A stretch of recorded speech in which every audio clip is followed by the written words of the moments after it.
So today is January 3rd, 2018, and it's my first day where I'm supposed to be looking for a full-time job all day. January 1st, I just hung out all day, and then yesterday I had to work at my circulation job. But today I am supposed to be, diligently writing cover letters and updating my resume and doing all that. And instead I'm filming because, apparently the idea of having a salary and getting out on my own is not motivating enough to work hard on what I'm supposed to be doing. Anyway, let's just get on with the video, shall we?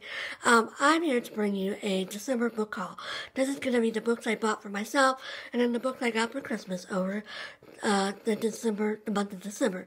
So let's just get right into it. The first book I want to mention is one that I did not pick up in December, but I've never shown it in a haul, and I don't know why. I just somehow missed it the last few times I've been filming the hauls. But this is Bel Canto by Ann Patchett. I picked this up at work because we have a Friends of the Library book donation section of our library where you can put money in and get books, and I saw this on the shelf and I decided to donate like 50 cents and get it. I actually started reading Bel Canto once a long time ago, like when it was pretty new, and for some reason I distinctly remember reading it, but I never finished it. So I saw my 2018 to read list, so I decided to pick this up. And I think I got this back in like October. So I've had it for a while and I just never got around to including it in a haul. From what I remember about this, it's sort of about a like a hostage situation. There's like a concert going on, and then some people come and take everybody hostage. I don't know why, I don't remember, but I'll let you know when I finish this. I know Jenny over at Jenny King talks about this book all the time and really loves it, and I know a lot of other people love it too. So I'm looking forward to starting this over and actually finishing it this time. The next two books I received from my Secret Santa over at the Litzy app, Secret Santa Exchange. The Litzy app is really cool if y'all ever want to get it. It's basically like Instagram for books. I love it. But anywho, so my Secret Santa actually got me a hardcover copy of a book that I already owned in paperback, and that was The Happiness Project by Gretchen Rubin. And I actually ended up wrapping up the hardcover copy and giving it to my mom for Christmas. And my mom got The Four Tendencies by Gretchen Rubin earlier in 2017, and she really loved that book, and so she was really glad to get the hard copy version, and she's already read it and marked it up, and she's really excited. But I still haven't read this copy, which is my original paperback copy. I just wanted to show you this again since my Secret Santa had bought me this, just not this exact copy. This is Gretchen Rubin's memoir about like living more simply and trying to find happiness in her own life. I don't know too much about it. I put this on my to-read list once after Modern Mrs. Darcy mentioned it. So I'm looking forward to getting to this one sometime in 2018 maybe. I don't know. Sometime soon. My Secret Santa also got me Grace for the Good Girl, Letting Go of the Try-Hard Life by Emily P. Freeman. This is actually a book that I already owned on ebook, but I'm really glad to have my own physical copy because I had started this book on ebook a few times and never finished it. And I think part of the reason is because I'm always thinking I want to mark it up, and so now I have a copy I can mark up. So I'm really excited. So I'm glad to get this one. Oh, and I should say, I think this is about like letting go of your desire to be perfect all the time and accepting that God loves you as you are. I put this on my TBR and bought it on ebook after, once again, Modern Mrs. Darcy mentioned it on her blog a long time ago. So yeah, my Secret Santa obviously is a Modern Mrs. Darcy reader as well.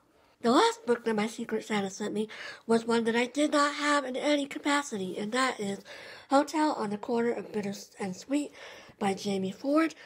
This I don't know anything about. It sounds like it's sort of like a dual timeline novel where it's partially set in World War II and then partially set in the 1980s, and it's someone like going back and trying to figure out the puzzle of her grandmother's life, or it's a boy, his grandmother's life, or something like that.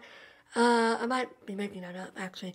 I don't know. I'll let you know when I read this. And I know this has been pretty popular and a lot of people really like it. So I'm looking forward to this one. And right before Christmas, I ordered myself a book. I ordered The Great Detective, The Amazing Rise and Immortal Life of Sherlock Holmes by Zach Dundas.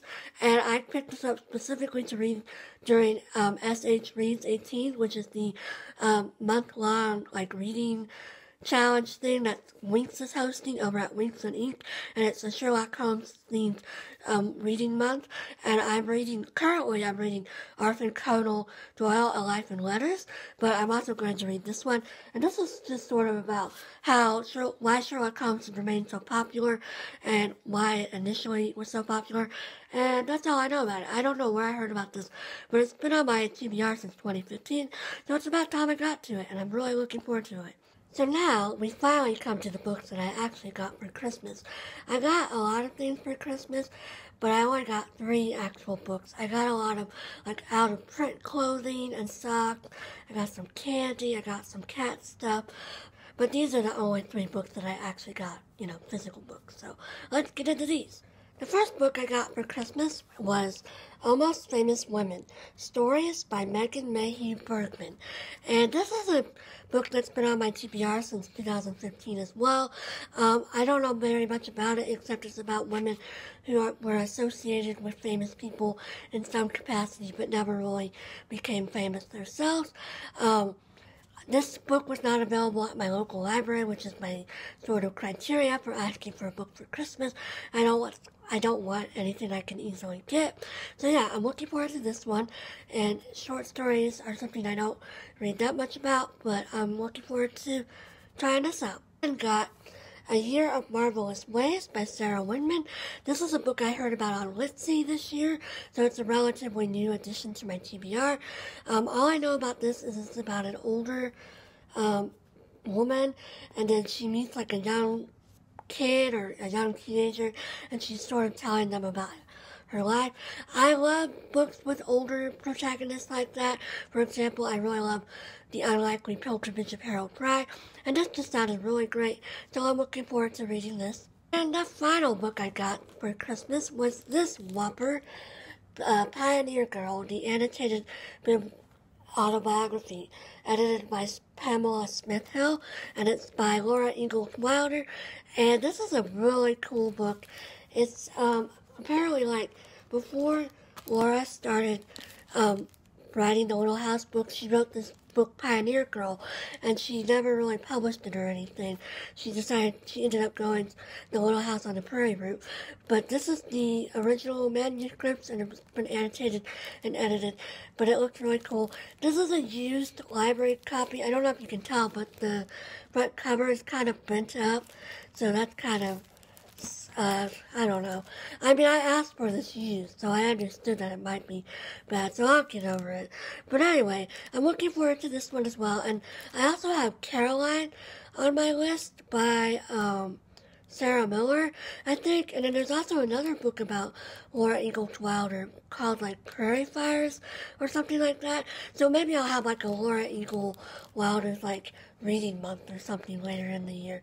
I don't know, but I'm looking forward to this book, and it's a real chunky book, and it's so cool. So yeah, that's everything I required in December. I'm looking forward to all of the books, and I'm looking forward to a brand new reading year with, all of these new books to choose from. So I hope everybody's having a great day, and I'll talk to you again soon. Bye!